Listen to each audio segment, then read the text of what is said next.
Knowledge panels for affiliate sites.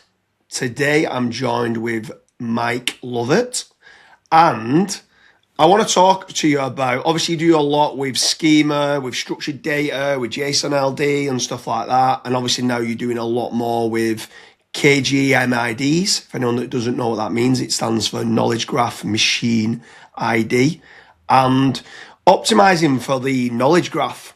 So it's a pleasure having you, Mike. And let's jump straight in. I'm going to start with a simple question. Can an affiliate site have a knowledge panel? Yes, you can.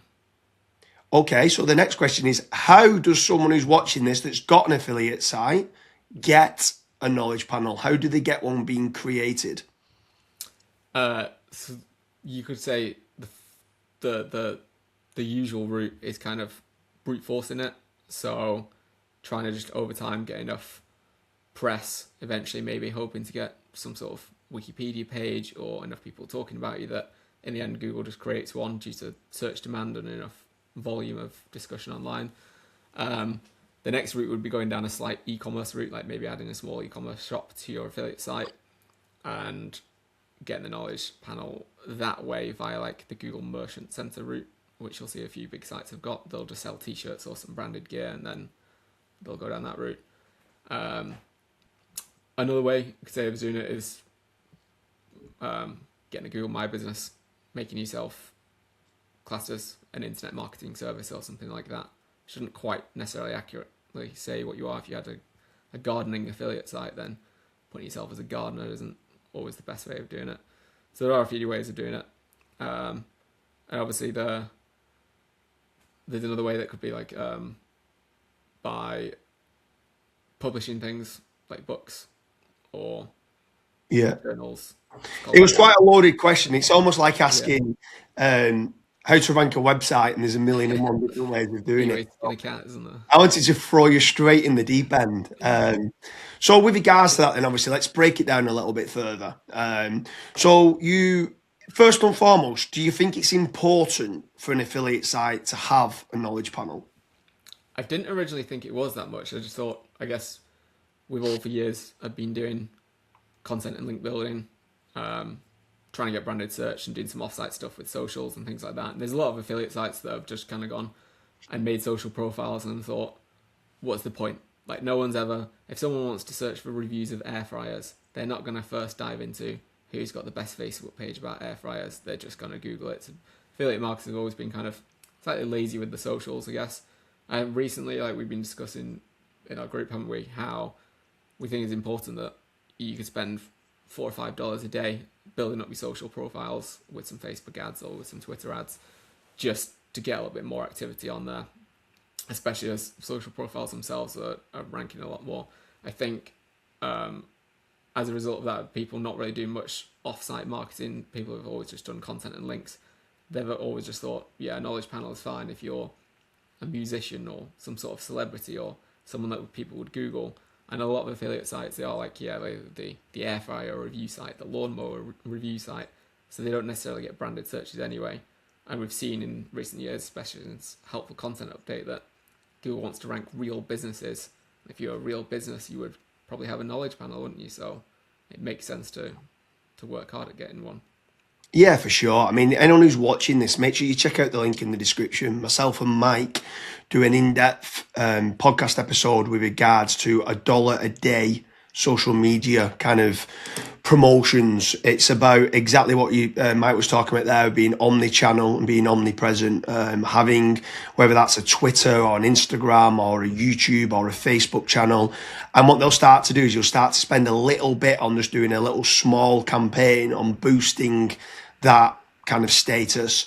And if it does start to get traction and a lot of comments and a lot of likes, what you can then able to do, or if it's a video, if it's got high watch time, what you can then start to do then is start spending maybe 5, 10, maybe even 15 or $20 on that specific video. And it's a great way of boosting up your social media following. It's another way of starting to increase branded search in time, the more following of what you get. Those little micro wins over time start to compound. But anyway, back to knowledge panels.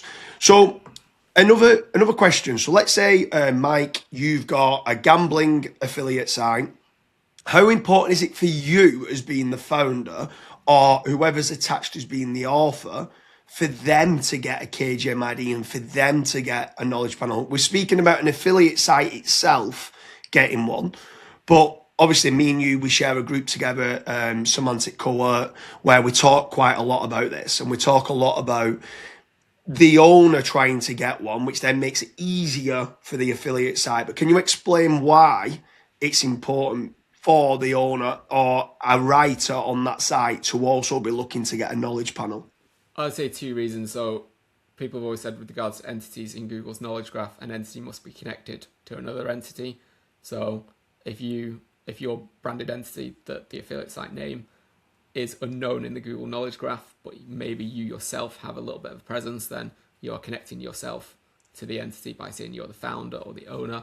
So that's going to help. Secondly, there's a Google patent came out quite a few years ago that was, I think it was called Entities as Experts, where they were trying to decipher, especially with regards to like your money or your life queries, who is actually an expert and who's just a made up pen name, who's a fake author on a site. And I think because of that, a lot of affiliate marketers started doing things like adding doctors' names to their site if they were a health site, things like that, which doesn't necessarily work. So by being seen as an expert in the industry, it will help you rank better. And that's not just a case of saying, putting your name on your affiliate site and saying that you're an expert. It needs that third-party corroboration. So if you are going to hire a doctor to review your medical articles on your health website, you would need also the doctor to be on other channels, such as their social channels like LinkedIn, saying that they work for your website, or on their own website saying that they contribute to you. It needs to be, or press releases saying that, you know, you as an affiliate brand have hired this person because they are an expert, and getting those third-party mentions. But going back to the entities as experts, Google doesn't just want to rank Joe Blogs, who's, you know, gone out and spent $10,000 on backlinks. They want to rank real experts, and I think you've seen that shift over time, especially with the helpful content update. Why do you think it is that e-commerce sites are ranking more now rather than blogs, even if the e-commerce site has got a rubbish article and you yourself with a blog had a better article? It's because in terms of like the knowledge graph, Google knows a lot more about the e-commerce site, probably because it's got a legal name attached to it, a business address attached to it, maybe some Trustpilot reviews and things like that. The e-commerce site looks more like is a legitimate business, and you as Joe Blogs, the blogger, doesn't really have any entries in the Google knowledge graph. So I think that's why it's important that you yourself build up a presence in the knowledge graph as a subject matter expert. I think that's why digital PR has been working well over the years, because oftentimes when you get a mention, say, from a top UK newspaper, for example, they won't necessarily link to your page on your website, but they'll say James Dooley, owner of XYZ business, and it's getting that third-party corroboration in a top, you know, high domain rated website newspaper. I think there's a few bits in there that I kind of want to re-emphasize to people that's watching this. So you mentioned a third-party corroboration. So instead of, if you've got a health site, not just adding a doctor on, there's almost got to be a reciprocal link both ways. Yeah. Doctor needs to be connected back to your site, not just you connecting it to the doctor for it to work. Otherwise, people are like, oh, I'll just go and do an EV charger website and add Elon Musk on, and I'm now got authority. Well, it doesn't work that way. Elon Musk needs to be connected back both ways with third-party corroboration, not just the first party saying it. I think that becomes very important when people are looking at entity SEO, if they want to call it that, or knowledge graph optimization or whatever it is. There needs to be this first party, second party, and third party corroboration of what's going on, and it needs to be seen across all three, ideally, for everything on the spider's web to start being connected. But with regards to, so obviously, let's say yourself, you can go and author a book, and you can go get yourself a knowledge panel for a person, and then you're connecting that entity as you as a person through to your affiliate site. But on the affiliate side, let's kind of break down a few things so people have got a few key takeaways of why it's important for them. You mentioned e-commerce, and straight away, if you go to get like a Google merchant store, by getting a Google merchant store is like writing a Google book, and that automatically gets their website, their e-commerce website, a KGMID, which then means they're a known trusted source. You mentioned Trustpilot as being a very trustworthy site. That's also massively cited. It's one of the most cited websites in the LLMs, in AI as well. So trying to get ranked in the AI, you need things like Trustpilot. So do you think an affiliate site should have a Trustpilot as well? I think any site can have them, don't they? But Trustpilot, they're a bit cheeky in that they skew the ratings against you if you're not actively paying the $300 a month or whatever extortionate amount it is that they charge for. So your average affiliate site that might only make a few grand a month, they might not see it as a worthwhile expense. There obviously are cheaper options, like I think reviews.io comes in at like $80 a month or something, so that's pretty trusted as well. There's some other ones as well that I mentioned, but yeah, it's obviously a bit harder with regards to like business overheads for an affiliate site to go and blow loads of money on this sort of thing when they wouldn't see a return in it in the same way that an e-commerce site would do when it's got customers actively searching for reviews. So what about a Crunchbase profile? Should every affiliate site be looking to go and get a Crunchbase profile? I think, like we've said with after helpful content update, that Google wants to rank real businesses, and if you've got your random affiliate site that's just a WordPress blog at the end of the day with a simple about us page, and there's not really a lot of stuff going on there, that if you've gone the extra mile and you've gone and made these social profiles, you have some social activity, and you have some other offsite stuff that's not necessarily just Facebook and Instagram and that sort of thing. If it is Crunchbase, then why would you not? A real business has a Crunchbase profile, so why should you not on an affiliate site? And then what about like a telephone number or an address, an email address and stuff like that, clearly seen? So if someone wants to raise a complaint against your website or wants to know where you're based and stuff like that, do you think that's now important as well for an affiliate site? I do. Google said years ago that they wanted to see for e-commerce sites, they wanted to see things like returns and shipping details, terms and conditions, and that sort of thing. I think the same is like with regards to affiliate sites. They want to see that it's a real business, so that you're not just a random WordPress blog with a contact form on there. People obviously don't want to put their home address on there. You can easily go and buy yourself a business address for 40 quid a year, $40 a year or something like that. It's even less, I think, in the US. You can go get an eSIM for $2 a month. So you've got a phone number then to attach to the website. That goes in the schema. That gets mentioned on other third-party sources. It's all going to help, isn't it? And then I want to move on. You mentioned their schema. Obviously, you did a course many, many years ago, which a few of my members of staff did, doing advanced schema strategies. There's some people out there in the SEO community that kind of say that schema is not even needed. It's not even needed for SEO, but I think they're thinking it's a push button kind of, it's going to fix all your rankings and that's it. But can you explain to a few people watching this how important schema actually is, especially for affiliate sites, but also especially for knowledge panels? So I know personally, like I used to think schema wasn't important, and then I started to realize that confidence and clarity is one of the most important elements of knowledge panels specifically. And can you expand a little bit on that, of what schema actually does and how it improves clarity and confidence?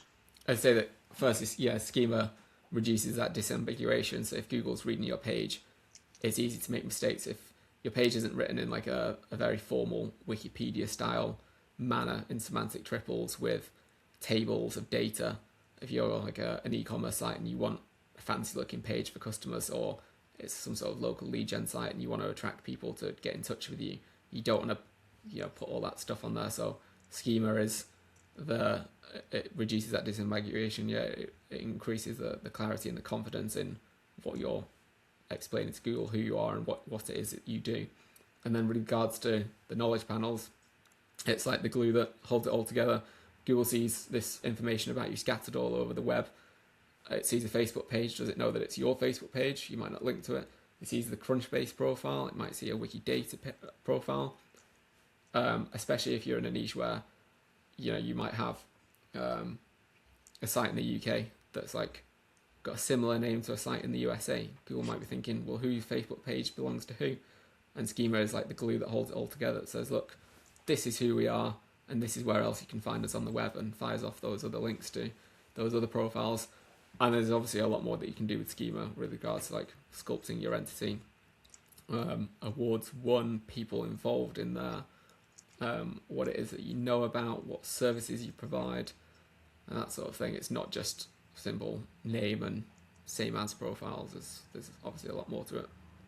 Yeah, so for anyone who's watching this and you're in the affiliate game, it seems to be that the quality kind of threshold it's got to be better. There's so many people that's been hit with a helpful content update. It does now seem to be, everyone was saying, oh, I'm just going to change my site to be an e-commerce site. But if you start understanding the reasons of why e-com hasn't been hit like affiliate, and people did just used to publish a lot of content. People used to think it was good quality, do topical authority and hit it with a lot of links and think that was good enough. But what they wasn't doing was actually building a real brand and trying to get a knowledge panel for these affiliate sites. Both me and Mike are in a private group and we think it's very important, hence the reason of we've created this video. So we're hoping if you have got an affiliate site, if you don't yet have a knowledge panel, go out there and try and get one. Attach a real name, address, phone number, email, returns policy, and try to go and get yourself that KGMID that's needed for long-term trust for affiliate sites.